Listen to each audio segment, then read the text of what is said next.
What's going on, Husker fans? It's Ethan Vice. This is 4 Hours to Lincoln, and welcome to my very first video. Without further ado, I don't feel telling my life story is needed here. I am simply just a big Nebraska fan that lives here in Kansas, hence the title of my little operation here. My mission is to connect with other Husker fans in every sport, even the ones nobody else talks about, such as cross country, soccer, etc., etc. I indeed enjoy football. I do watch just about everything that is football related, and I will go over football on a weekly basis, but I do think there's way too many football specific shows that are out there, such as Corn Crazed, Corn Nation, of course Adam Carricker, and I believe somebody like me is able to talk about all of the Husker athletics. With that being said, the University of Nebraska has always been a very close family type of community that's unlike any other school in the NCAA.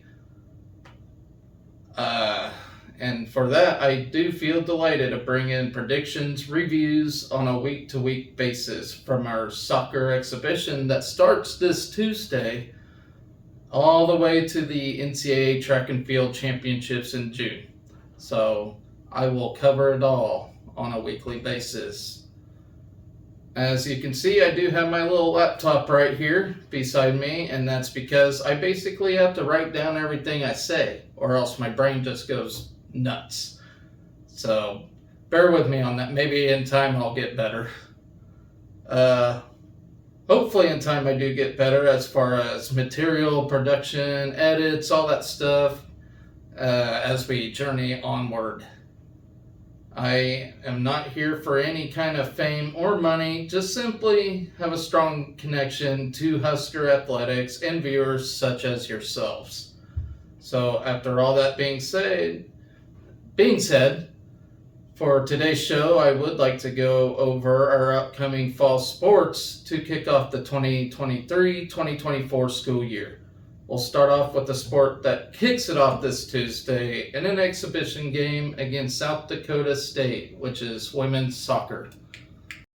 So before I do mention the sports that I'm going under, I do want to do a quick little review on the history of it, just for sake of it. So soccer overall is 348, 189, and 58. And their conference record is 150, 98, and 32. They went to 12 NCAA tournament appearances, 6 conference tournament championships, 4 regular season conference championships, and overall 19 All-Americans. So last year they ended at 8-7-5, 5-3-2 with a 58 RPI. After an October loss to Iowa, rebounded with a win over number 24 Ohio State. They beat Ohio State in the Big Ten quarterfinals. Close loss to Michigan State in the semifinals that ultimately got them out of the NCAA tournament. So they will enter their 30th season along with their head coach that has also been there for 30 years, John Walker. And there's a lot of reasons to be excited for this team. They return almost everyone from last year's roster. In my opinion, they're one of the most experienced teams in the Big Ten. So lots of excitement. I can't wait to watch them. I haven't watched women's soccer that long, maybe for 2 or 3 years now. And last year they had a pretty good run there at the end. So let's go over their team. For the seniors, they had, and I'm going to butcher these names, I'm sorry. So their seniors, they got defender Nicola Hawk. I think it's Hawk. It's Hawk or Hawk, but I'm pretty sure it's Hawk. She had a breakout newcomer campaign as she started 19 games this last season and totaled 1,701 minutes as a constant in the Husker backfield. Hogg helped Nebraska to 5 shutouts while individually totaling 4 shots and 2 shots on goal. Then there's Marissa Papula, who is also a defender. She played 488 minutes last year, so we might see more from her. I'm not sure. Audra Clark played in 8 games, amassing 101 minutes. Reagan Robbie. It's Reagan Rob or Reagan Robbie. I can't remember. I know she's good, though. Trust me, she's good. She is our midfielder forward. And she is a 2-time third-team All-Big Ten, started in 17 games and amassed 1,428 minutes before an injury sidelined her for the remainder of the season. She recorded 2 goals and 4 assists on the season, totaling 8 points. Additionally, she tallied 37 shots and 12 shots on goal. She is a leader on the field, and her return is going to be a big deal this year. Like I mentioned, she did get injured, which really sucked. That actually pooped our season. I think we would have got more wins had she not got hurt. So looking forward to her coming back. Gwen Lane, who is another excellent defender. She's been a constant in the defensive side of things. She did score a goal last year against Penn State, who was ranked number 24th at the time. And it was actually a pretty big goal. So her one and only goal was against them last year, which was totally awesome. Her efforts were totally needed in that game. And then our final senior, which is our goalkeeper, and I don't believe anybody else will be goalkeeper except for her this year. And last year she was actually a goalkeeper of the week on August 24th through the 31st. And she has started all 20 games and played every minute, recorded 77 saves and 5 game shutouts. She has, however, allowed 33 goals of the year, which seems pretty high to me, but I don't know. She does have another shot this year, so we will see how that goes. So the senior class looks pretty solid. Going to our juniors, we have Haley Peterson, who is our middle fielder. Last year, she started all 20 games. She did record 1 goal of the season against Weber State. She did tally 13 shots last year, and which 3 shots were on goal. Yeah, I mean, she's another key factor, and she was a sophomore last year, so let's see how her junior campaign goes. Abby Schwartz, is the forward. Another starter. She played all 20 games last year. She did score 3 goals of the season last year and had 3 assists. She recorded 1 goal and 2 assists in the upset against Ohio State in the quarterfinals last year. And she tallied 27 shots and 13 shots on goal. So she's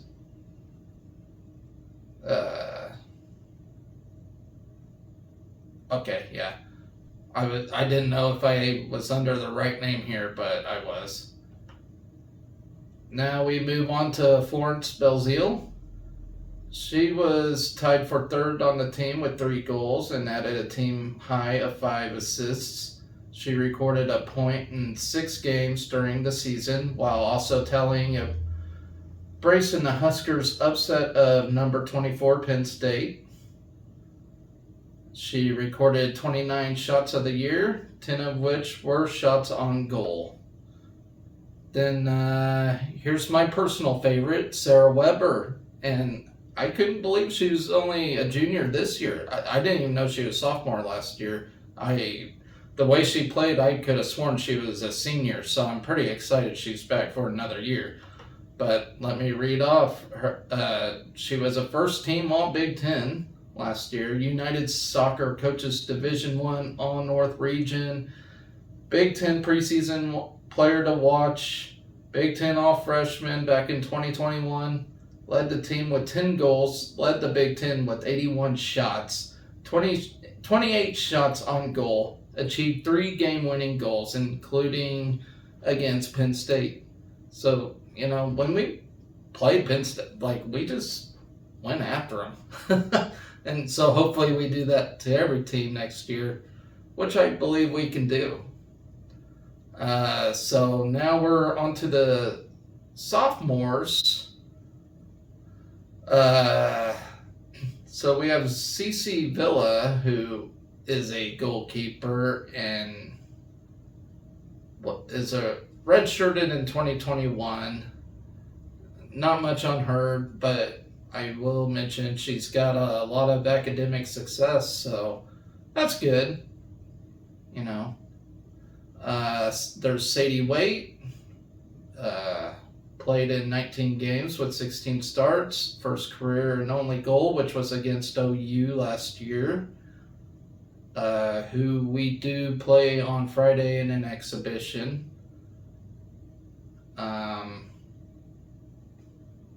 Not there. So Emma Prosowski. She played in 19 games. Then there's Lauren Ingram, who's probably our best sophomore on the team. I would say the best. She's a defender. Last year, she was a freshman All-Big Ten. She has helped with the 5 shutouts, scored 1 goal with 4 assists, started all 20 games. Definitely a player to watch this year. So, pretty exciting. She's only a sophomore. Then there's Ali Napora. She played in 2021, recorded 7 shots with 6 being on goal. She'll be a player to watch for.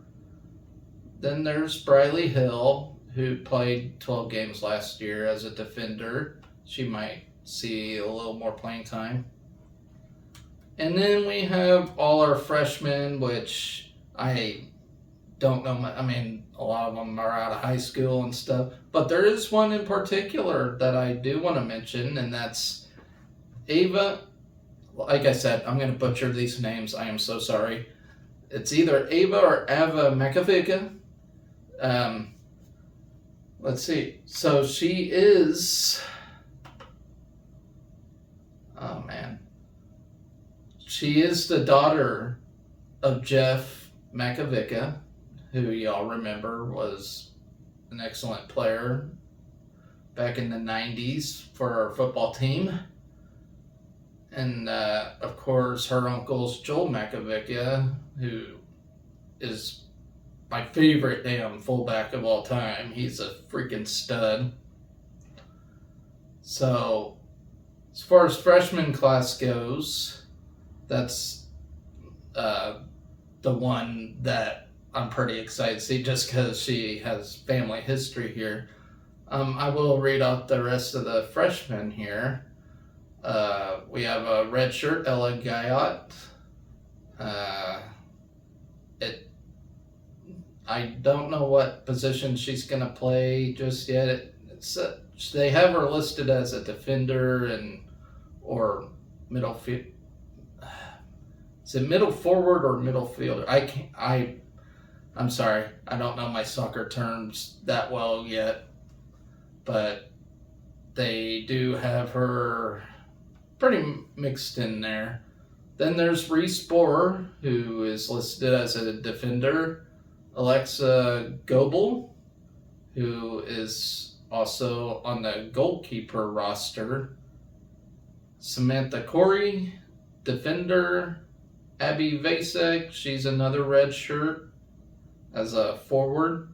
Ella Rudney as a forward. Kama Carpenter, forward. And Lauren Bazil, defender. So that is our freshman class. So a lot of notes there on huskers.com. I'm not going to go over those, but if you do want to read about them, just go on huskers.com and check it out. And that is where I get some of my notes. I don't copy them word for word. I do take my own notes, just FYI. So, yeah, my prediction for this year's team, like I said, there is a reason for some optimism here. And as I went through their schedule, I fairly predicted a 13-5 season with the loss in the Big Ten championship game against Michigan State. I think that's a pretty fair prediction. Michigan State played pretty well last year, and I kind of went through their roster for this year. They do got ton of juniors and seniors, so they're probably going to be pretty good and go all the way in the Big Ten, but you never know. Hopefully we just light a fire and win it all. That would be cool. And like I said, I think we'll have a NCAA berth this year, which would be totally awesome. So on that note, we are now going to move on to volleyball. So to begin this little volleyball segment, I will note that we have won 1,433 games and only 267 losses. And our overall conference record is 659, 70, and 1.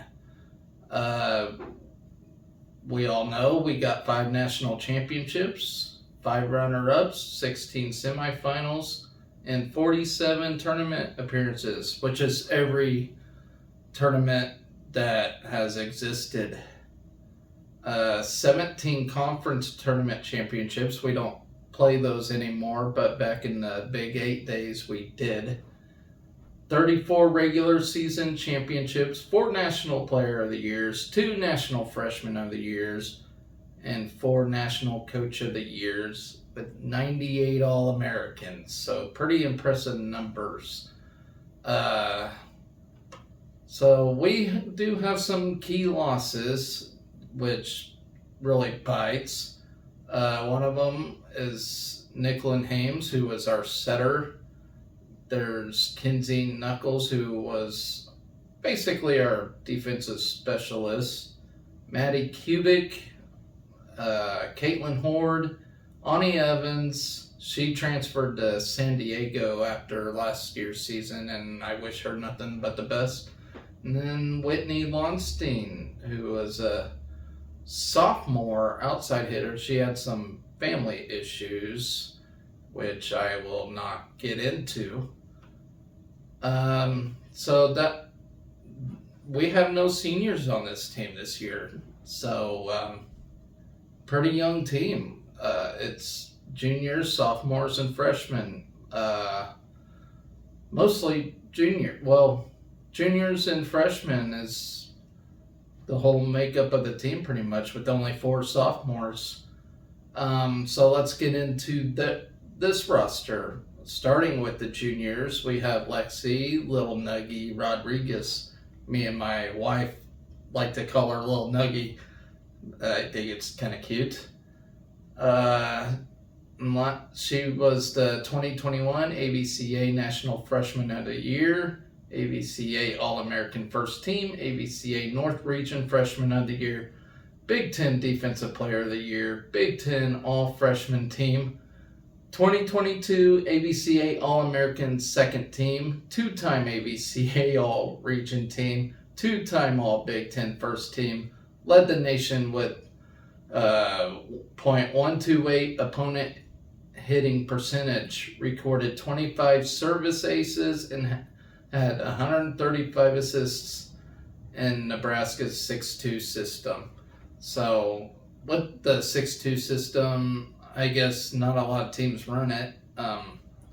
And I'm still learning my volleyball terms, but yeah, John Cook runs that. He likes it, and I won't question it. He's a hell of a coach. With that being said, Kennedy Orr, who is our setter, not much there. I mean, she's always there. I mean, always helping the team. She's a good setter. Merritt Beeson, who's one of our outside hitters. She just recently transferred from Florida and has a lot of accolades in the SEC and all that. I think she's going to do pretty well here. She fits right in. Last year, she was an SEC and AVCA All-Region selection as a sophomore at Florida in 2022 before transferring to Nebraska.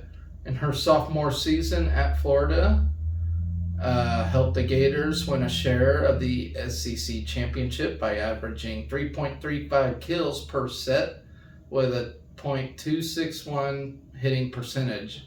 Had double-digit kills in 21 of 28 matches played, and had a career-best 21 kills with 8 digs, 3 aces, and a pair of blocks in a 5-set win at Wisconsin.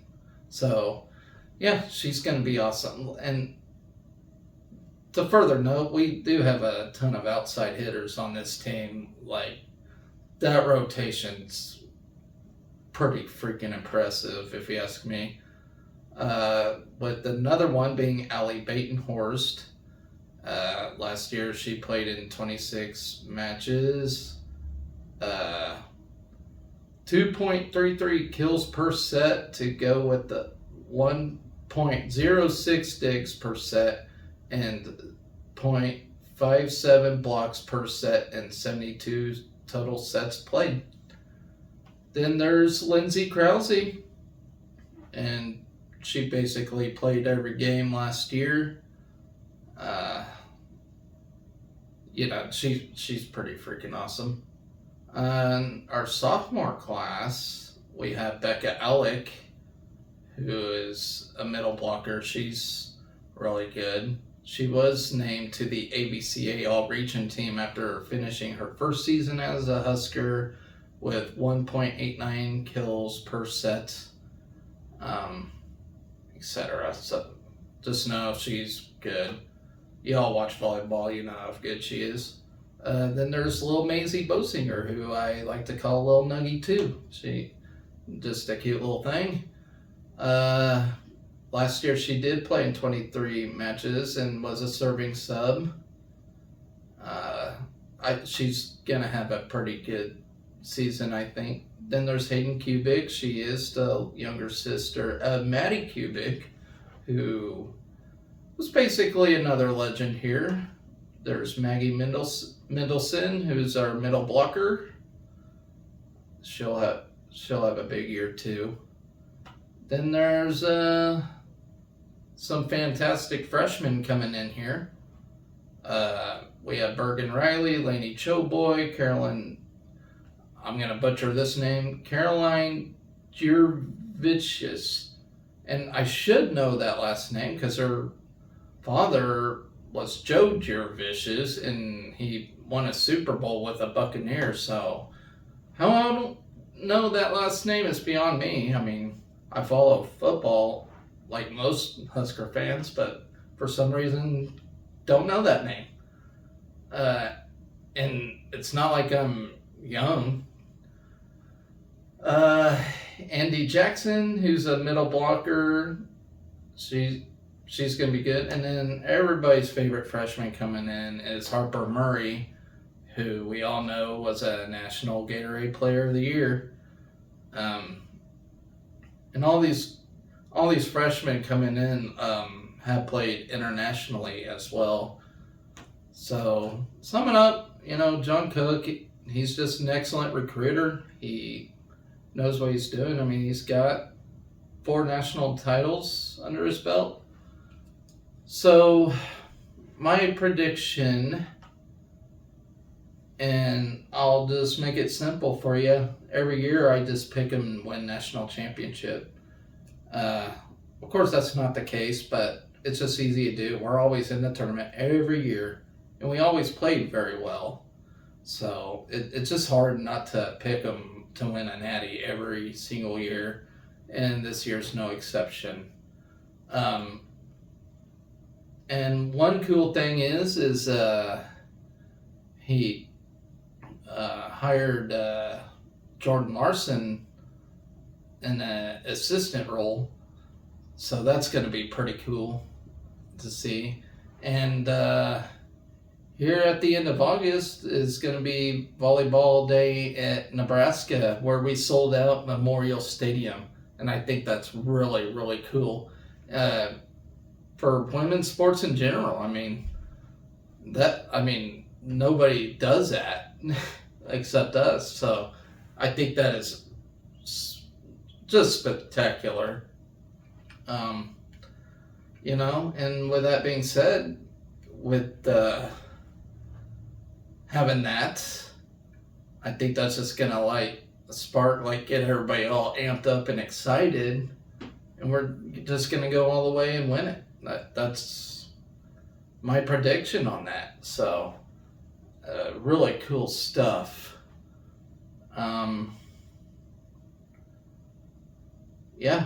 Like I mentioned earlier, we have a healthy dose of outside hitters. Our defensive specialists are pretty spectacular. We have little Nuggie in there. She stops everything. Always makes a tremendous effort. She's unreal.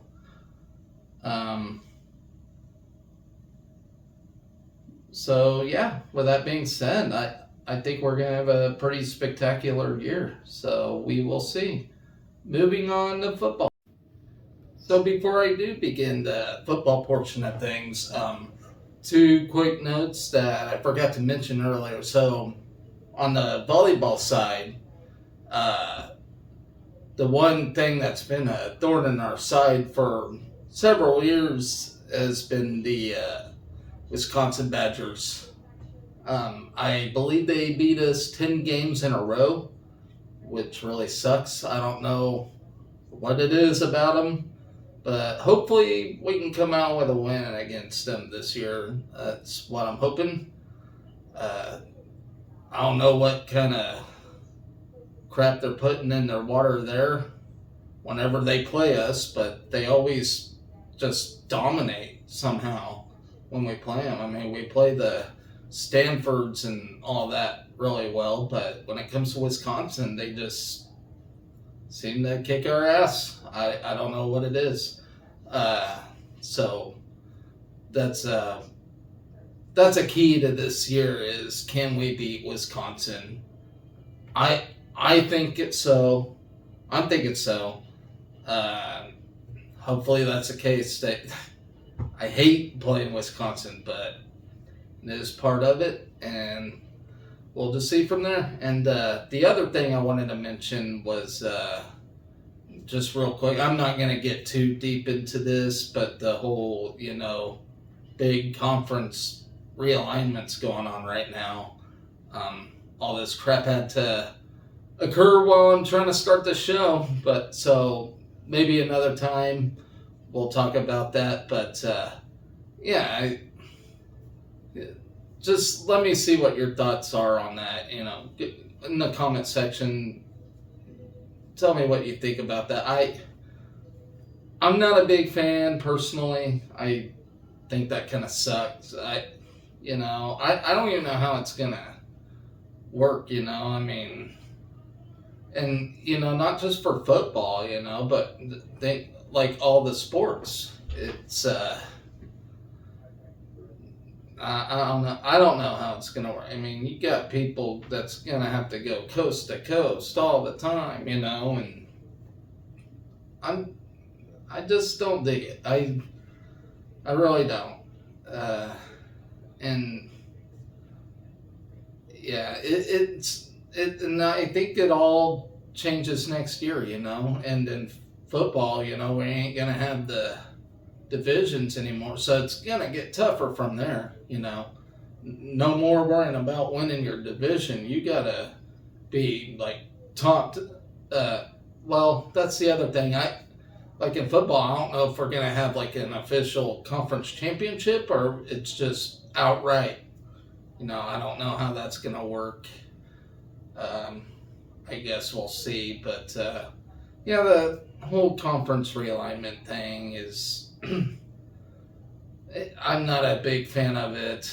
Some people are, some people aren't. But money talks anymore, which is really sad. It takes away the amateurism of these college sports, which I really love.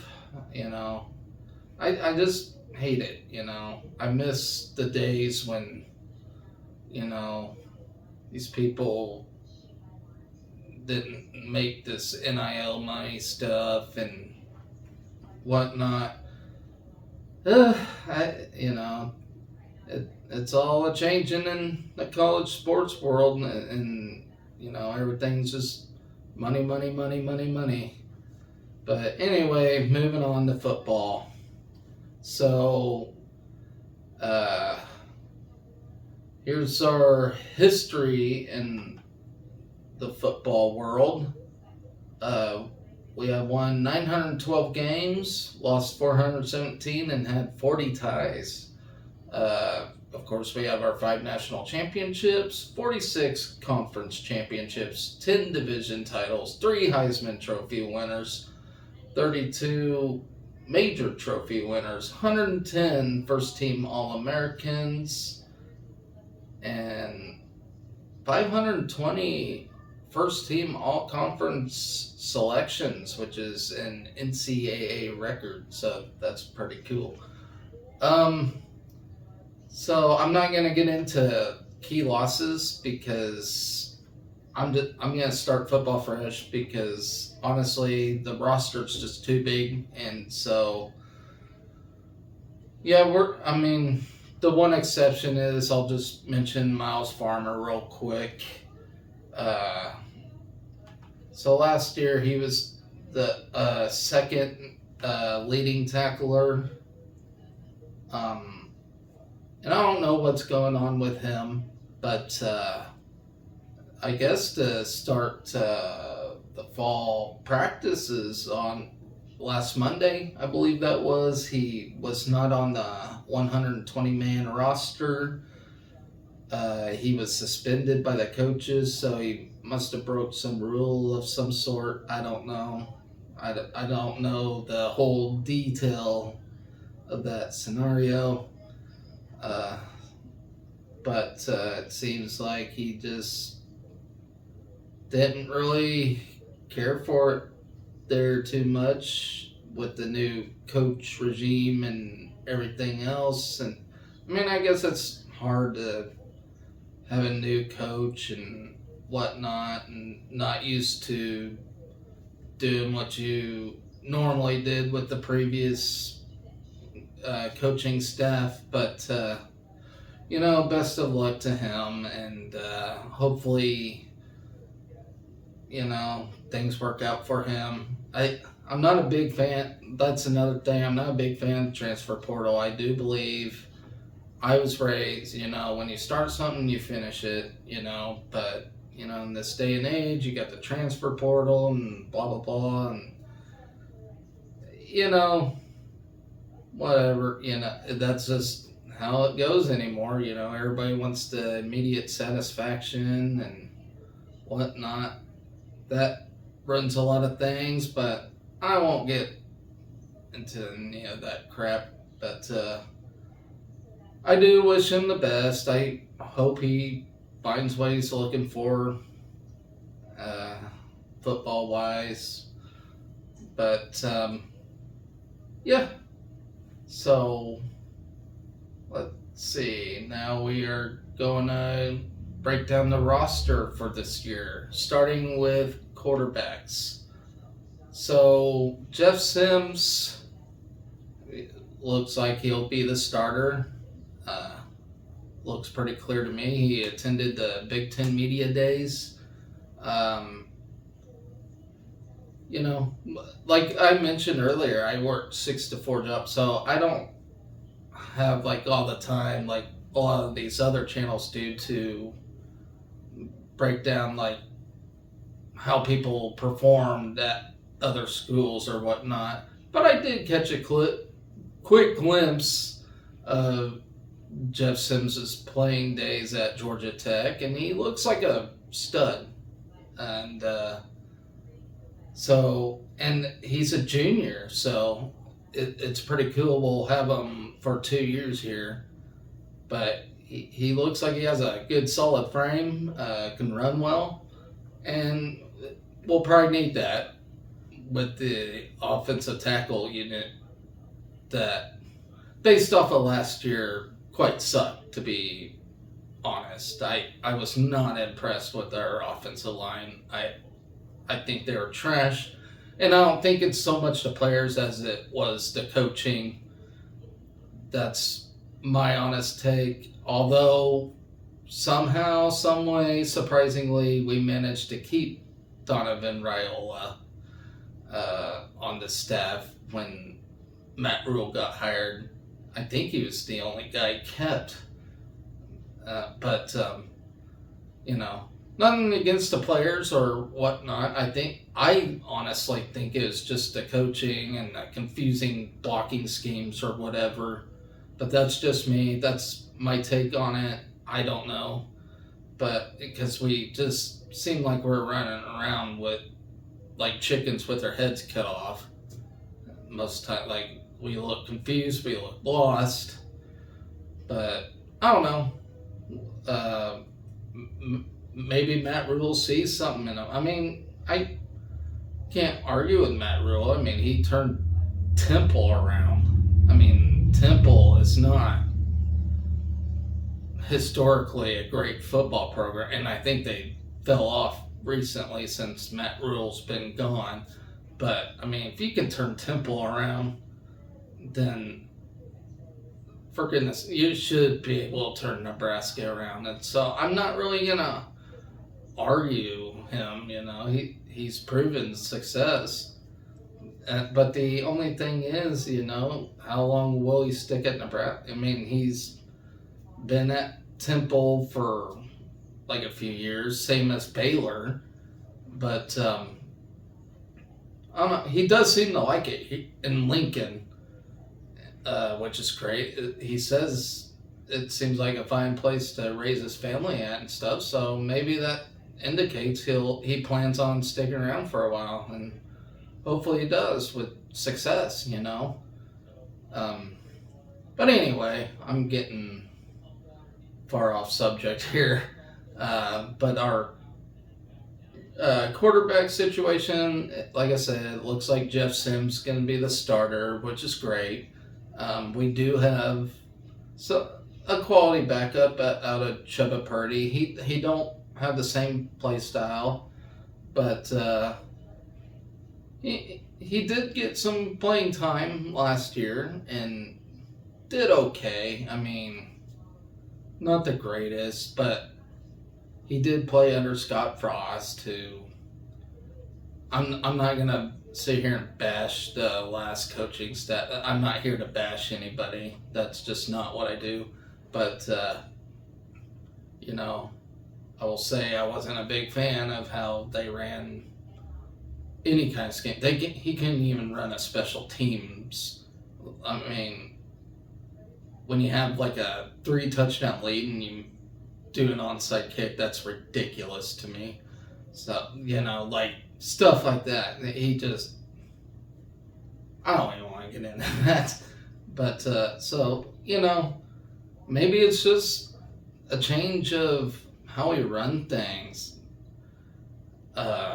Offensively, defensively, all that good stuff.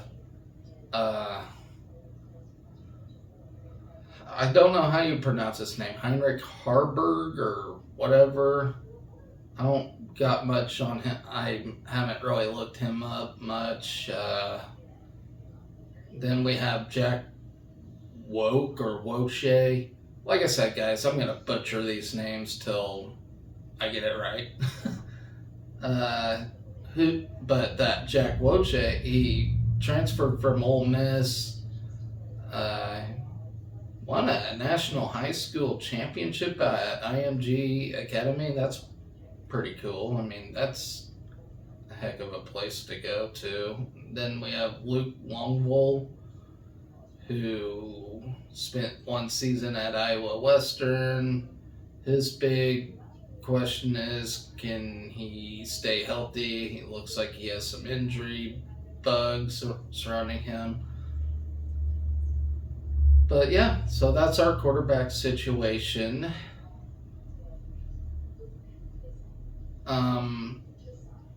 So on to running backs. Looks like Anthony Grant will get the nod this year. He looks like the most experienced guy. Him and Ramir Johnson, of course. Yeah, we'll see how that works. Anthony Grant's a senior this year. He, let's see, last year he had 218 carries, total 915 rushing yards. Not bad. But like I said, Scott Frost, I don't think knew how to utilize him correctly, Seemed like when we were getting on the roll, running the ball, then he'd just want to pass. Like throw some stupid screen pass or something or whatnot. And I think teams just expected it, like they knew that's what he was going to do. And it was stupid. But, yeah, I mean, Anthony Grant don't look too bad. It looks like we got a bunch of sophomores and freshmen that I think will be pretty good next year or the years following or whatever. As long as, nobody transfers out. I mean, I guess that's part of the game anymore is, you're just going to have people transfer, then you're just going to have to hit the transfer portal, But our running back situation, I mean, it looks pretty secure. I mean, we got a ton of guys on that 8 running backs, so I don't know. I can see some guys like everybody getting some playing time, It seems like running backs rotate a lot anymore.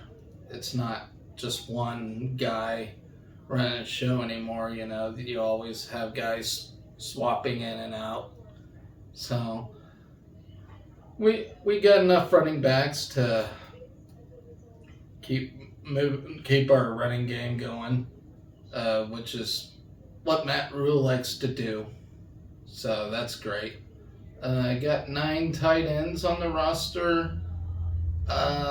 There's going to be a lot of unknowns. Bob Wager recently stepped down. He, I think, I don't know what's true and whatnot. I've heard he had a DUI, and so that basically he was going to get fired anyway, so he just stepped down.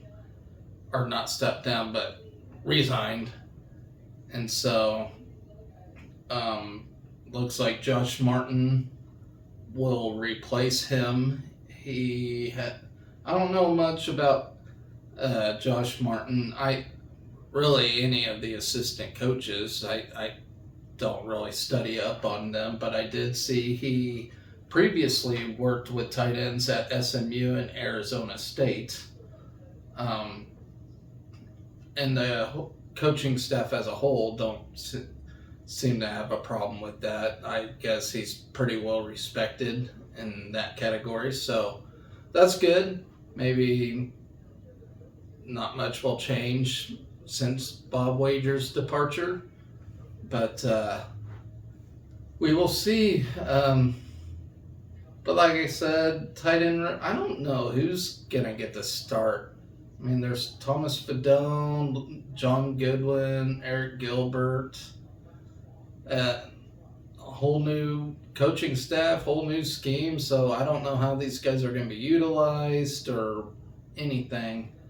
But yeah, we have 9 tight ends. So, I mean, we won't run out of tight ends, that's for sure. So that's a good thing. Wide receivers, this is a pretty special room. We got 19 wide receivers. I can't believe that, you know. But from a coach that loves to, like, pound the football down your throat, he's recruited a lot of wide receivers. And, you know, I was reading up on them a little bit. They, I mean, there's a lot of good guys in here. I mean, a lot of young guys. You do got Xavier Betts, who got playing time last year. But I can't believe he only got 286 yards all the season last year. That seems off. I mean, I guess Tamore did a lot of the wide receiving work last year. But I mean, I've heard Xavier Betts' name a lot last year, but only 286 yards. That's not a lot, but he's going to be the guy to step up this year, that's for sure. We do have this Billy Kemp. He played for 5 seasons at Virginia, and so he's on his last eligible year. Like, so he's going to play college football for 6 years. So that's not a very common occurrence, but he's been in the game this long. Maybe he'll step up too and be a badass this year. It did say he was one of the top receivers in the history of Virginia for the Cavaliers. Damn, he got 192 catches for 1,774 yards. So that's pretty damn good. So I'm looking forward to seeing his name pop up this year. I think he's gonna do some tremendous work. Marcus Washington, yeah, last year caught 31 passes for 407. I could have sworn he put in more work than that, but that's, according to huskers.com, that's what it says. So maybe I'm reading it wrong, but that's what I'm getting. Let's see.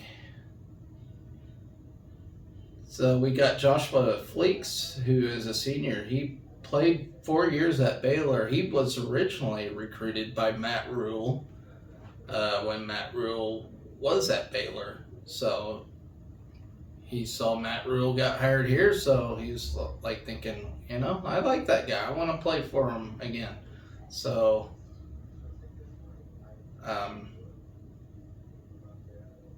yeah.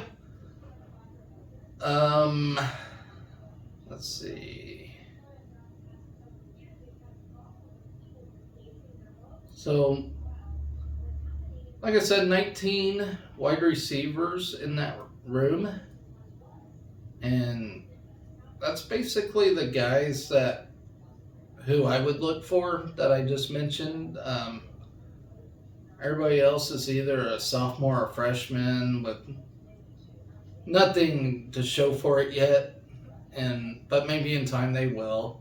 And as the season goes along, I'll probably mention their names. But yeah, going on to defensive backs, we got some pretty good defensive backs coming in this year. There's Quentin Newsome, of course.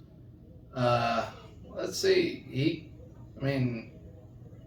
I think of anybody that's currently on this roster, I think he's got the most experience out of anybody. He's had 24 consecutive starts. Last year he recorded 44 tackles with career highs of 4 tackles per loss, 10 pass breakups, which led the team, and he was an honorable mention All Big Ten selection by the conference coaches. So he's good. I don't mind him. He's all over the place all the time. You have Isaac Gifford. Played in every game as our nickelback in 2022. Ranked 3rd on the team with 70 tackles and posted 5 tackles for loss, 1 sack, and 3 pass breakups. So he's had a pretty decent year last year. Marquise Buford Jr. He started the first 11 games at safety in 2022 before suffering a season-ending injury against Wisconsin. We'll see him back this year, and hopefully he stays healthy. I think he will be a tremendous back for us. Then there's Javier Morton. Played in 8 games his first season at Nebraska. But yeah, he's going to be a guy that needs to step up this year in his junior year. 21 guys in this particular core. 21 defensive backs. That's a big number. So we got our defensive linemen, and guys, like last year, our defensive and offensive line were trash. We were just getting pushed around, and like I said, on both sides of the ball, we were just looking so confused. I didn't look up who's coaching that core, guys, but maybe in the comments just let me know. But hopefully, guys need to step up. We got a bunch of sophomores and freshmen in this, so this might be a scary season on the defensive line end of things. The only guy I really recognize with any kind of experience is Blaze Gunnerson. He did play every game last year, but honestly, this group is needing to step up big time. If we want to go and get, it all starts in the trenches when it comes to football, guys. I can't stress that enough. And Matt Rule is good about it. He believes in the trench battle. So that's what I love about Matt Rule. Like the other guy, Scott Frost, he wanted a pretty team. He wanted quarterbacks and receivers, all those, which is great. It's great to have, but none of that matters if he ain't got an offensive or defensive line. Period. But it does. Matt Rule did recruit a lot of good guys. I mean, the only problem is they're young, so they're gonna have to learn things and whatnot, and that takes time. It takes time. So, moving on to fullbacks. Guys, fullbacks are back at Nebraska. That's so exciting. Think about all the legendary guys that played fullback. You know, you had Andy Janovich. You had, oh, dang it. I can't think of his name. I'm bad with names. But you guys remember the guy that ran all over Miami in '94? That guy. Again, in the comments, remind me who he was. I freaking mentioned him earlier, but for some reason it ain't coming back to me. But fullbacks are back. Like, Matt Rule is not joking around. He's wanting a bruising Nebraska team back, and that to me is phenomenal. Moving on to linebackers. We do have Luke Reimer, who I think is a team cap. Did they mention team captains yet? I'm not sure, but I'm pretty sure he'll be a team captain. Again, guy with experience. And he had a pretty good season last year. I mean, it seemed like he had to run the whole entire defense by himself. I mean, him and Henrik, they both were studs on that side of the ball. But, Luke Reimer's going to be the D guy. Like, he's going to run that defense because, I mean, he's, other than the defensive lineman I mentioned, was it defensive lineman? No, defensive back, I'm sorry. Other than him and Quentin Newsom, those guys are going to be the guys, So defensive side of the ball is, it may look iffy this year, I ain't going to lie. I mean, I've been hearing about, all the guys that Matt Rule's recruited, and, I may drink the Rule-Aid on that, but, I just know when guys are young and inexperienced, they're just going to have to learn things, and so I don't expect immediate, overnight phenomenalists out of them, but we'll just see, I suppose. But the whole defensive side of the ball is gonna be in question, which is ironic because I think that was the best unit that played last year, but we'll see about that. So moving on to offensive linemen, I noted, just like Luke Reimer, Ethan Piper looks to be another team captain. Him, Bryce Benhart, Turner Corcoran look to lead this unit. Hopefully has a much better year than last year. That's all I can say about that. Like I said, new coaches, new schemes. Maybe it'll work out for the best. And they kept Donovan Raiola, so they might see something in that. I don't know. I don't see it, but they're coaching. I'm not, so that's just me. So as far as our kickers and punters go, looks like Timmy Bleakroad will have the kicking duties, and Brian Buscini will be punting this year as well. So for my prediction this year, I went pretty bold, I think, and we're all wanting 6-6 in a bowl game, which is excellent. That's what I want. That's what I hope we get. That would be a great start for this coaching staff. You ain't gonna return to glory days overnight. It just ain't gonna happen, especially in this day and age of college football. But when you have a new coach, you basically got a new team. Matt Rule's first years at previous schools had 1 or 2 win seasons. I mean, that's just fact. However, there are some returning starters that do seem eager and hungry to get Nebraska back to a bowl game and gain some national respect.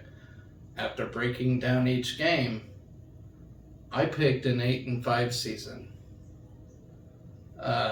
which includes a bowl loss. I think that's a pretty fair prediction. I won't get into each game how I predicted it, but that's what I got. I did, however, picked us to beat Minnesota game 1. And I did for the fact that And I get we play at Minnesota, but I don't know, with the PJ Fleck scandal going on and whatnot, and maybe that'll help us go get a win. Maybe these players will be fired up and just ready to go and kick Minnesota's ass. That's what I would hope for.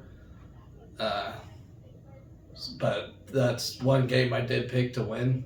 So in fact, I picked a 4-0 start. Because we added Louisiana Tech and Northern Illinois in there. We should beat them guys, I would think. But I don't know. Northern Illinois has been a tough team to beat. Like they've been MAC champions for several years in a row, I think. I mean, if not champions, they're always up in there. So I don't know. We'll see. That Northern Illinois game might not go as I thought, but I don't know. I would think we should beat them. So that actually wraps it up for the football segment, and now we're going into our final segment, which is for cross country. So to be totally honest, I never took much interest into cross country, but for the sake of the show, which is going to focus on Husker athletics, and for all the fans out there that may want to hear about cross country, I'm going to try my best to do my reviews and talk about cross country. I mean, I don't know how much there would be to talk about, because it's just running. But just like football, I'm just kind of going to go off a clean slate, I'm just going to pretend it's year one, even though we do have a cross-country history, which I will mention here. So for the men's side, we only have one conference championship ever in cross-country. That's wild to me. And that happened like in the 40s. So that's pretty crazy. 8 individual conference champions, 20 all-conference selections, 1 district/regional championship, 2 individual district regional championships, 27 all-region selections, and 24 NCAA appearances, and 9 All-Americans. So, cross-country for the men's side hasn't been a big name really ever, but it is Husker sport, and I will support it. But for the women's side, we have 5 conference championships, 1 individual conference champion, 33 all-conference selections, 5 district region championships, 1 individual district/region champion, 45 all-region honorees, and 28 appearances, and 5 All-Americans. So that's the historic breakdown for cross country. So like I said, I'm gonna start off on a clean slate. I'm just gonna call it year one for the show's sake. But out of respect, I'll name off the rosters for both the men and women's side. So for the women, you got Jacqueline Abensis, Allie Bainbridge, Lindsay Blim, Lauren Blim, Ellie Dale, I hope I got that right, Dahl, Dahl, Sadie Danielle, Devion DeLeon, Zoe Accord, Hannah Godwin, Aaliyah Hardy, and I think she's one of our big runners. I'm not sure, but you got McKendra Lovehog. I am so sorry if I get your name wrong. Bryna McQuillan, Cammie Miracle, Caitlin Molinax, Emma Rowson, Berlin Schultz, Taya Skelton, Haley Trotter, and Maddie Wilt. So that is your roster for this year's women's team. On the men's side, you got Trevor Acton, Luca Arcuri, Adam Christopher, Colby Erdkamp, Jerry Jorgensen, Sam Kirchner, Nolan Miller, Gabe Nash, Cal Puskar, Caleb Sharp, Eric Snell, Joe Volkmer, and Grant Wasserman. So, yeah, I will look forward to they don't show cross country on TV ever, except for when it's conference or national championships. So, it'll be a lot of reading on that. Basically tell you who placed what in each event. But I do wish them best of luck this year. They do have a new coach, Ryan Godfrey, who's been hired in June. And I guess he helped coach the mid-distance runners for track and field. And 27 years overall of coaching experience. So that's something to be said. Maybe he'll do something. Trev Albert's been doing a pretty good job hiring coaches in and getting all these sports on track. I was pretty skeptical of him at first, but I'm really excited for what Trev Albert's doing as an athletic director. Just as long as he don't get rid of our wrestling program. I'm a huge wrestling fan. I was a wrestler in high school, and that's a sport I always respected and probably loved the most, honestly, other than football. So, which I don't think he'll get rid of our wrestling team. He did that at Omaha, and that was a pretty crappy deal. Everybody has their thoughts on that. I'm going to keep them myself for the sake of things.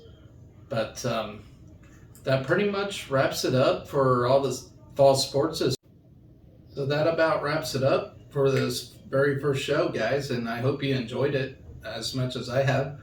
I did type up a little summary, so I'm going to read it off here. But I do want to thank you guys for watching and listening in, and hopefully we can continue this little journey that we call Husker Athletics.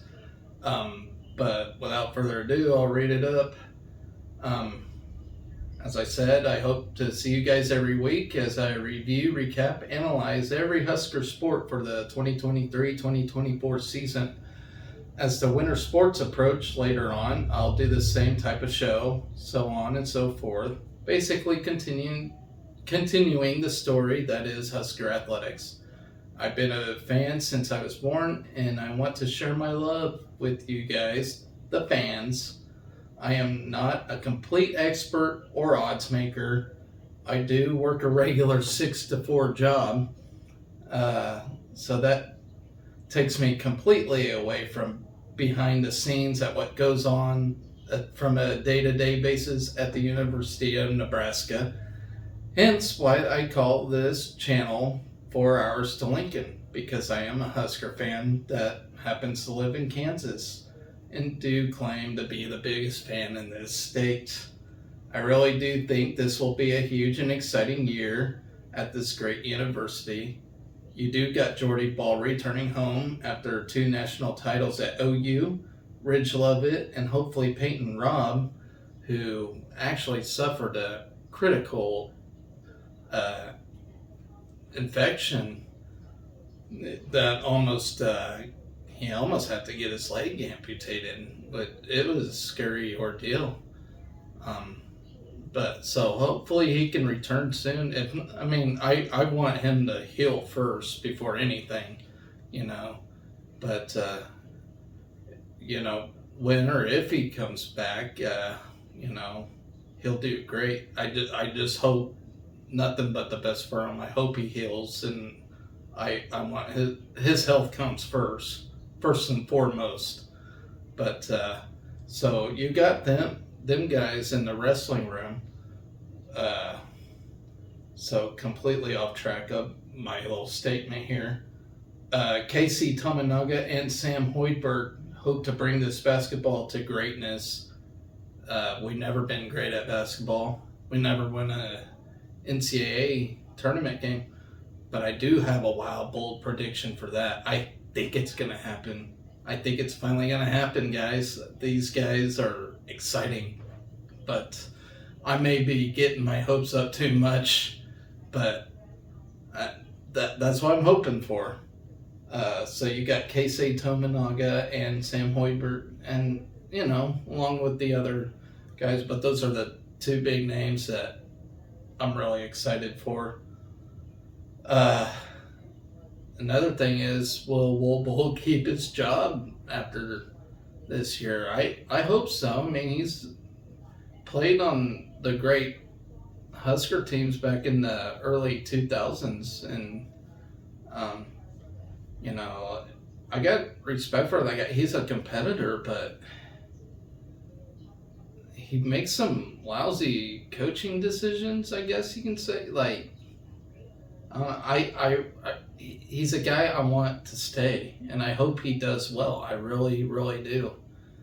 And, he's had some really good guys on this roster. I mean, what was it, 3 guys drafted in the MLB this year? That's pretty good for, our baseball team.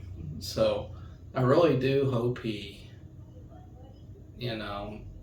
gets it together, gets this team together. And then you got Justin St. Clair, who's coaching the track and field team, and what a great first year he had. So I'm hoping he builds off his success. So all of this coming up this year, and I am so happy to be a part of it. Love him or hate him. Like I said, guys, love him or hate him. Trev Alberts, I think he's doing a phenomenal job here. He really is. He stepped into, at a time when college athletics as a whole is changing, and I think he's doing a super job, with the NIL. I think he's going to handle this conference realignment stuff pretty well. He does his fundraisers and whatnot. I think he's doing a really good job. I hear guys say, well, he's narcissistic, he's this or that. I don't, maybe he is. And I think as an athletic director, you kind of do have to have a swag attitude toward that comes along with it. I mean, you certainly can't be a guy that backs down. That's for sure, You really can't. I mean, it's a big position to fill. I mean, whether he is an asshole or not, I don't care, So, sometimes great leadership requires that. So, I think, whether he is or not, he seems nice to me, but, he may be an asshole to people or what, but, that's what leadership entails sometimes. I'm not saying you have to be a dick to everyone all the time, but to get things done, sometimes you have to push for it to happen. So like I said, he's doing a good job, and for that I'm gonna end this show. Thank you guys for watching. Go Big Red.